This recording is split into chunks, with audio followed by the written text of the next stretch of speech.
பாலிங்கில் தீயில் சேதமுற்ற பள்ளியின் நிலையை மதிப்பீடு செய்வதற்கு பொதுப்பணித்துறையின் தொழில்நுட்ப குழு அனுப்பப்பட்டுள்ளதாக பொதுப்பணித்துறை அமைச்சர் டத்தோஸ்ரீ அலெக்சாண்டர் நந்தாலிங்கி தெரிவித்தார். பாதிக்கப்பட்ட பள்ளியின் கட்டிட அமைப்பின் பாதுகாப்பு நிலை குறித்த பூர்வாங்க மதிப்பீட்டை நடத்துவதற்காக பொதுப்பணித்துறையின் தொழில்நுட்ப குழு இன்று கிடா பாலிங்கில் உள்ள அந்த பள்ளிக்கு அனுப்பப்பட்டுள்ளதாக அவர் குறிப்பிட்டார். பள்ளி மாணவர்கள் மற்றும் பணியாளர்களின் பாதுகாப்பை உறுதி செய்வது பொதுப்பணி அமைச்சின் முன்னுரிமையாகும்.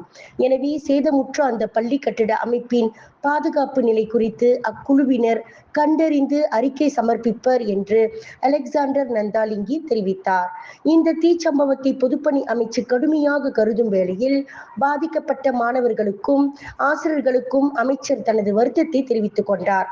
இன்று கிடா மாநிலத்தில் வார விடுமுறையாதலால் பள்ளி மாணவர்கள் மற்றும் ஆசிரியர்கள் இல்லாத நிலையில் காலையில் ஏற்பட்ட தீ அந்த தேசிய பள்ளியின் கூரையில் அடர்த்தியாக பரவி பெரும் சேதத்தை விளைவித்துள்ளது.